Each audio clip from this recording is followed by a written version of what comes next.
Good morning, students. Today I will further continue the revision of second chapter of geography. Soil, मृदा यानी मिट्टी. The thin layer of grainy substance covering the surface of the earth is called soil. पृथ्वी के पृष्ठ पर दानेदार कणों के आवरण की पतली परत मृदा कहलाती है. It is closely linked to land. यह भूमि से निकटता से जुड़ी हुई है. Landform determine the type of soil. Soil is made up of organic matter, minerals and weathered rocks found on the earth. स्थल रूप मृदा के प्रकार को निर्धारित करते हैं. मृदा का निर्माण चट्टानों से प्राप्त खनिजों, जैव पदार्थ तथा भूमि पर पाए जाने वाले खनिजों से होता है. This happens through the process of weathering. The right mix of minerals and organic matter make the soil fertile. यह अपक्षय की प्रक्रिया के माध्यम से बनती है. खनिजों और जैव पदार्थों का सही मिश्रण मृदा को उपजाऊ बनाता है. Factor of soil formation. मृदा निर्माण के कारक. The major factor of soil formation are the nature of the parent rock and climatic factors. मृदा निर्धारित के मुख्य कारक जनक शैल का स्वरूप और जलवायु कारण है. Other factors are the topography, role of the organic material and time taken for the composition of soil formation. मृदा निर्माण के अन्य कारक स्थलाकृति, जैव पदार्थों की भूमिका और मृदा निर्माण के संगठन में लगा समय है. All these differ from place to place. अलग अलग स्थानों में ये भिन्न भिन्न हैं. Degradation of soil and conservation measures. मृदा का निम्नीकरण और संरक्षण के उपाय. Soil erosion and depletion are the major threats to soil as a resource. मृदा अपरदन और क्षीणता मृदा संसाधन के लिए दो मुख्य खतरे हैं. Both human and natural factors can lead to degradation of soil factors, which led to soil degradation and deforestation, overgrazing, overuse of chemical fertilizers or pesticides, rainwash, landslides and floods. मानवीय और प्राकृतिक दोनों ही कारकों से मृदा का निम्नीकरण हो सकता है. मृदा के निम्नीकरण में सहायक कारक वनोन्मूलन, अतिचारण, रासायनिक उर्वरकों और कीटनाशकों का अत्यधिक उपयोग, वर्षादोहन, भूस्खलन और बाढ़ हैं. Some method of soil erosion are mulching यानी मल्च बनाना, The bare ground between plants is covered with a layer of organic matter like straw. पौधों के बीच अनावरित भूमि जैव पदार्थ जैसे प्रवाल से ढक दी जाती है. It helps to retain soil moisture. इससे मृदा की आर्द्रता रुकी रहती है. Contour barriers. Stones, grass, soil are used to build barriers along counters. Trenches are made in front of the barrier to collect water. समोच्च रेखाओं पर रोधिकाएं बनाने के लिए पत्थरों, घास, मृदा का उपयोग किया जाता है और रोधिकाओं के सामने जल एकत्र करने के लिए खाइयाँ बनाई जाती हैं. रॉक डैम यानी चट्टान बांध. Rocks are piled up to slow down the flow of water. This prevents gullies and further soil loss. यह जल के प्रवाह को कम करने के लिए बनाए जाते हैं.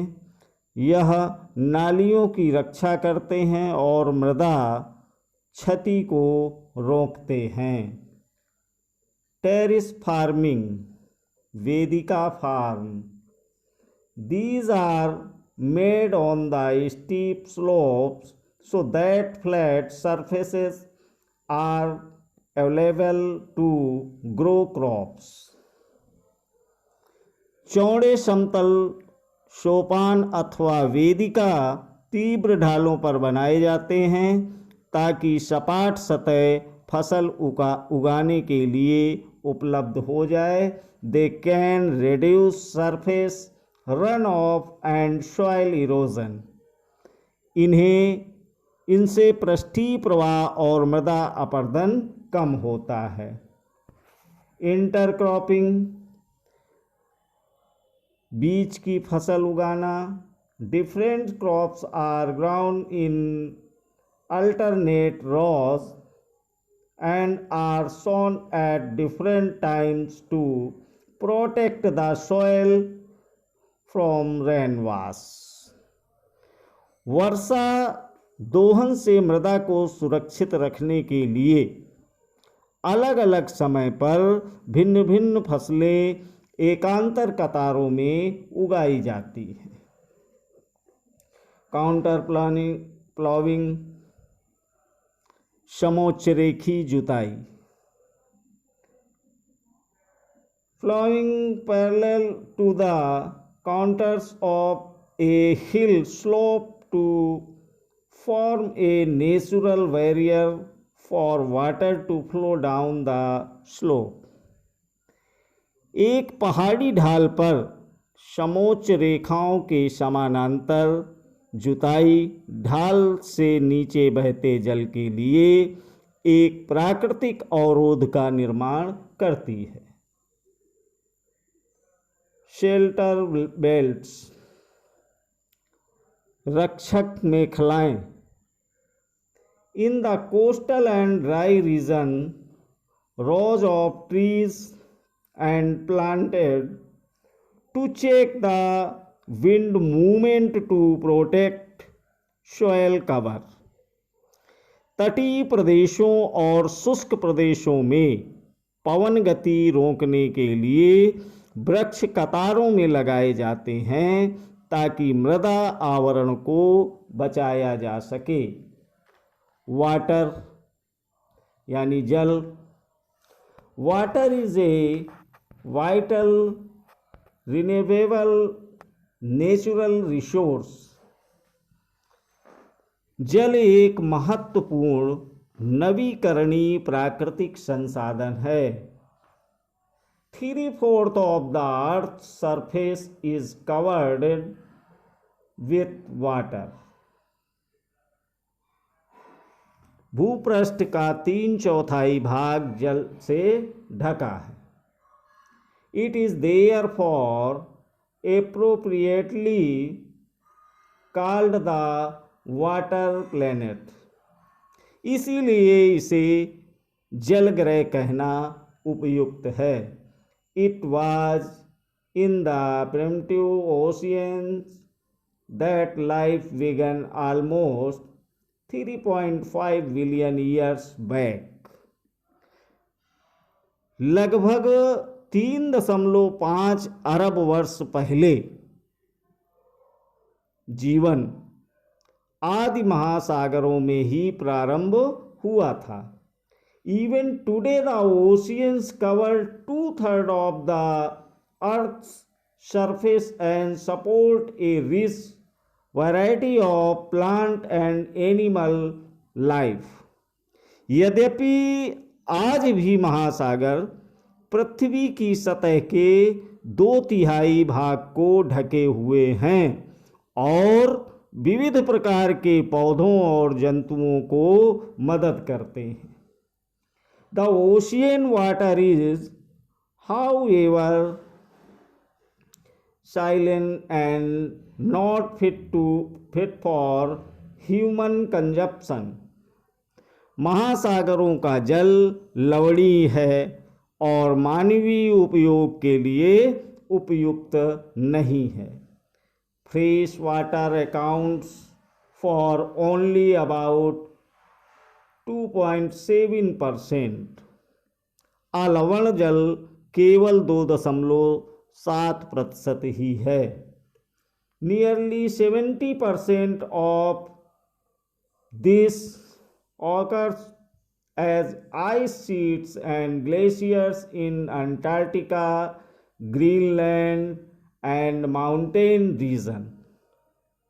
इसका लगभग 70% भाग बर्फ की चादरों और हिमानियों के रूप में अंटार्कटिका, ग्रीनलैंड और पर्वतीय प्रदेशों में पाया जाता है।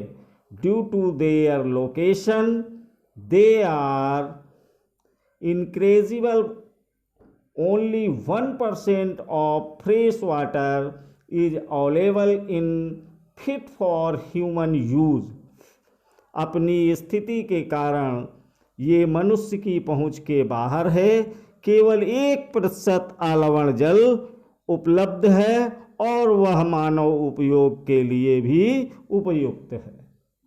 It is found as ground water, as surface water in rivers and lakes and a water vapour in the atmosphere.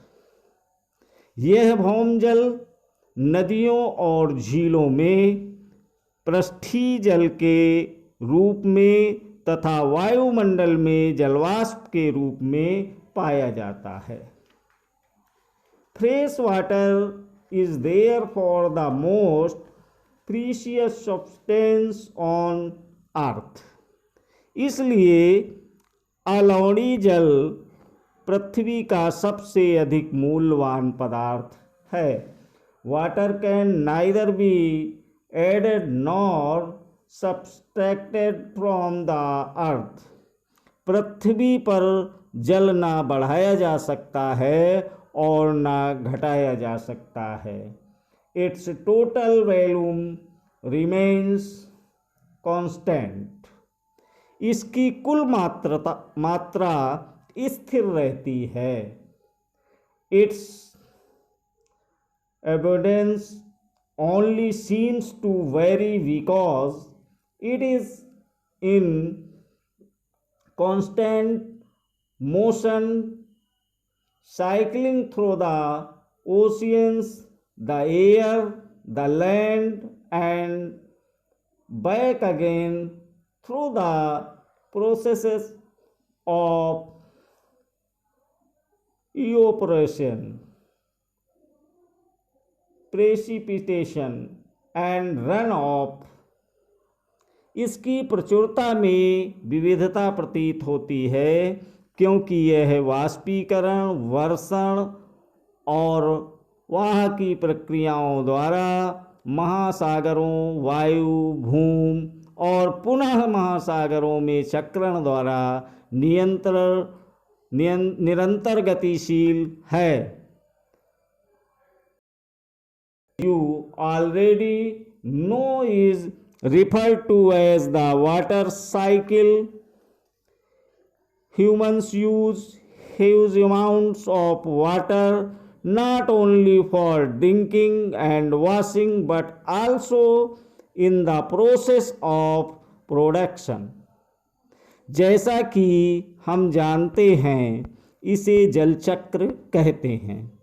मनुष्य जल की बड़ी मात्रा का उपयोग न केवल पीने और धुलाई में ही करता है, वरन उत्पादन प्रक्रिया में भी करता है। Water for agriculture, industries, generating electricity through reserves of dams are the other uses. जल कृषि उद्योगों तथा बांधों के जलाशयों के माध्यम से विद्युत उत्पादन करने में भी प्रयोग किया जाता है।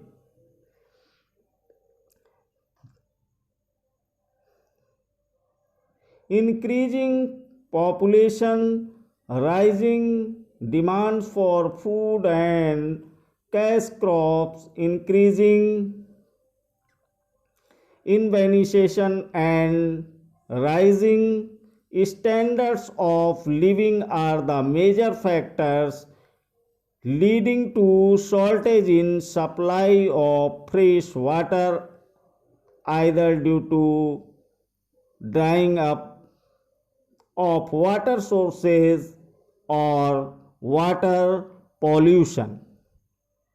जल स्रोतों के सूखने अथवा जल प्रदूषण के कारण अलोड़ी जल की आपूर्ति की कमी के मुख्य कारक बढ़ती जनसंख्या, भोजन और नकदी फसलों की बढ़ती मांग, बढ़ता नगरीकरण और बेहतर होता जीवन स्तर है। प्रॉब्लम्स ऑफ वाटर अवेलेबिलिटी, जल उपलब्धता की समस्याएं। There is scarcity of water in many regions of the world. विश्व के कई प्रदेशों में जल की कमी है। Most of Africa, West Asia, South Asia, parts of western USA, northwest Mexico, parts of South America, and either Australia and entire Australia are facing shortage in fresh water supply. अधिकांश अफ्रीकी, पश्चिमी एशिया, दक्षिणी Asia, पश्चिमी संयुक्त राज्य America के भाग, उत्तर पश्चिमी मैक्सिको, दक्षिण अमेरिका के भाग और संपूर्ण ऑस्ट्रेलिया अलोड़ी जल की आपूर्ति की कमी का सामना कर रहे हैं। Countries located in climatic zones most susceptible to drought face great problem of water scarcity. ये देश ऐसे जलवायु प्रदेशों में स्थित हैं जहां अक्सर सूखा पड़ता है और उनमें जलाभाव की अधिक समस्या बनी रहती है। Thus water shortage may be a consequence of variation in seasonal or annual precipitation, or the scarcity is caused by over exploitation and contamination of water sources. इस प्रकार जल का